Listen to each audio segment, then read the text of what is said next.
Welcome back to Montreal. It's Alex Belfield here on your favourite local radio station, and we're talking today to the big man from Air Canada. Robert Atkinson is here today to tell us why we should come to Canada. For those who have never been, what is the single main reason that we should come here? Well, I think it's a terrific country to come to. Probably a lot of your people don't realise that in fact Canada is the second biggest country on the earth. It ranges from the Atlantic Ocean with the provinces of Newfoundland and Labrador and Nova Scotia, right the way over to the Pacific Ocean in British Columbia. So you've got Canada sandwiched between those two great oceans. But in the middle, you've got some great cities like Montreal, which is the second biggest French-speaking city in the world. And then we also have places like Toronto, which is the largest commercial part of the country. And it's also the home for Canada's flag carrier, Air Canada.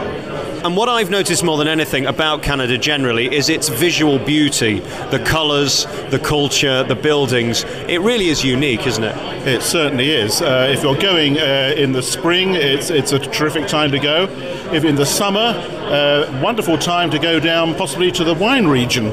In the Niagara Peninsula. I wonder how many people realise that Niagara is on the same latitude as Barcelona, and it's in that part of the world, great wineries, which you see in Niagara, or if you go west to British Columbia, to the Okanagan Valley, where they do some tremendous red wine in that part of the world. And talking about times of the year, we've come at the coldest. It's not very warm, is it? No, but a lot of people, if you're going to go shopping, and at the moment, it's just about $2 to the pound, which is great value for the British traveller. And also, there's some tremendous shopping opportunities. So this time of the year, when it's very cold outside, a lot of people go underground into the shopping malls downstairs beneath the surface, both in Montreal and in Toronto. It's a very clever idea, that, and you really do need it, because when we say it's cold, it's not British cold, it's really cold. My advice there is wrap up warmly. And if you go down the Rideau Canal in Ottawa, you can go skating, Ottawa being the national capital, just on the border between Ontario and Quebec. But you can go skating down there. And for some people who may have seen on some of the television channels, you've got the ice highway right up in the north of the country going up in the Yukon. So what we're saying then, if you come between, let's say, October and March, you really do need to wrap up warm. Mm-hmm. The rest of the year, it gets beautifully warm. It must be very odd to live here, because one minute you're freezing cold, the next minute you're really in glorious Barcelona weather. I think everybody in Canada's got used to, because it is a four-season destination. If you're in, say, Vancouver or in British Columbia, it's the only place I know on earth where you can go skiing in the morning and you can go sailing at lunchtime and be on the beach in the afternoon. Now, you can't beat that, can you? It's so culturally diverse. I don't think there's anywhere else in the world that's such a melting pot of all different cultures and social activities and things to eat and to go and see. Absolutely. I mean, you've got obviously the French influence in the province of Quebec and also in New Brunswick. You've got a tremendous number of British people over the years who have got very strong family links in Ontario and in British Columbia and Alberta. And more recently, there were a lot of people who came over from Hong Kong and the Asian Rim countries who came to settle in Vancouver, again adding to that tremendous cultural and ethnic diversity. Montreal itself has done so well in terms of attracting things like the Grand Prix and now has the biggest comedy festival in the world. How have they managed to achieve that? Because it's relatively small, but it's a place that is known around the world. It's fantastic, isn't it? And more people are coming across to see for themselves just how good a time you can have there. I mean, certainly the Grand Prix has been a terrific driver for tourism. People have seen it on the television, but the comedy festivals which go on and the other outdoor activity, it's certainly in the summer, it's party time in Montreal. And as you say, there's all different types of festivals. There's jazz, there's classical music, but it does seem to attract everyone. It certainly does. And for people who are interested in coming to Canada and want to do something a bit different, I can only say, do your homework in advance. Go on to the website, go on to things like the Canadian Tourism Commission website, go on to canada.com, where you'll find a tremendous number of major festivals, such as the Comedy Festival we've just been talking about, perhaps the Toronto Film Festival, and of course the Grand Prix. Bob, you said something tremendous there. You said, do your research. Well, I want you to do that for me. I know we're a bit biased because we're sat here in Montreal today, but if I could go to one destination within Canada, where would it be? And don't worry, you don't have to say Quebec or Montreal. If it was for me, I think I would be saying head off to the Rockies, fly into Calgary, pick up a car, and then head out to Banff, and then up the Icefield Parkway to Lake Louise and on to Jasper. Terrific drive, great sights, wonderful hotels, and real down-home hospitality.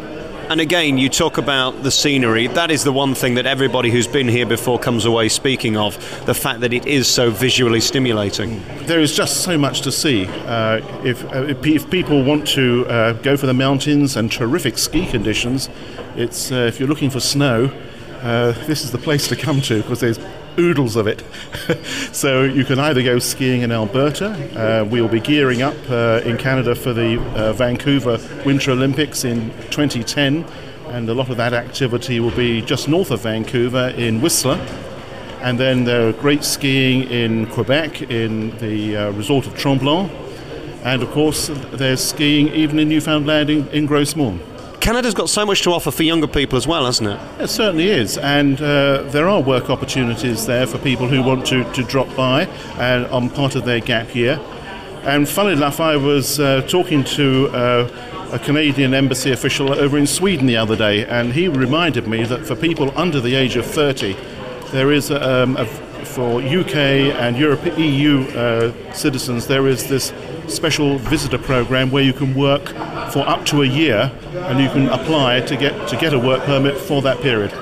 And then going back to people who come to visit generally, certainly in Montreal and Quebec, it's French-speaking in the main, but I've not had a difficulty communicating. They make you very welcome. It's not one of these places where they don't want tourists. They do actually proactively try and make you feel welcome. Yes, and they certainly do. And I've been coming across to Montreal for many years now. But I always think it's worth having a go in French, isn't it? Give it your best shot. Un peu. Un peu. Is that right? I don't know what that means, but it was worth a try. Oh, good. I thought that's what it meant. It could have been very rude for all I know. And as in terms of the flight itself, it's not that far away because you actually fly over Canada to get to America or New York or wherever you fly into. So it's a pretty short flight. To go to Montreal, it's just over 7 hours. If you're going to Toronto, it's 7 hours and 50 minutes. If you're going to the Foul Coast of Vancouver, it'll take you just about 10 hours. So it's not a long journey, it's what we would rate as medium. Bob, if I could put you on the spot, just a few questions for you. If I had to see one thing when I arrive in Montreal, what would it be? Oh, I'd go down to Place Jacques-Cartier in the old part of Montreal. Tremendous restaurants, interesting things to do. And Quebec, if I went there, one thing to see? If you went to see Quebec City, I would drop into the Chateau Frontenac for a drink in the bar there. Great place. We visited that on this trip, and the splendour of it will never be recreated in 2008, will it? I'm afraid not, no, but they knew how to build, didn't they? Certainly on a size like no other. I don't know how to sum up Canada in a few words. I've only seen a very small part of it, having been to Quebec City and now here in Montreal. If you were to try and encourage people to come across, how would you do that? I would say, come and enjoy yourself. It's got great arts, it's got great museums, it's got great culture. It's an opportunity if you want to go out and into the wide open spaces during the day. You can come back again in the evening to the city, to the hotels, great restaurants, great theatre, great movies. And bring some gloves and earmuffs because it's cold. And major credit cards accepted. Thank you very much, Bob Atkinson from Air Canada, talking to us today about why you should come here to Canada. Beautiful places, beautiful scenery, beautiful restaurants. There's no reason not to come, is there? Absolutely not. Bob, thank you for talking to me. Thank you.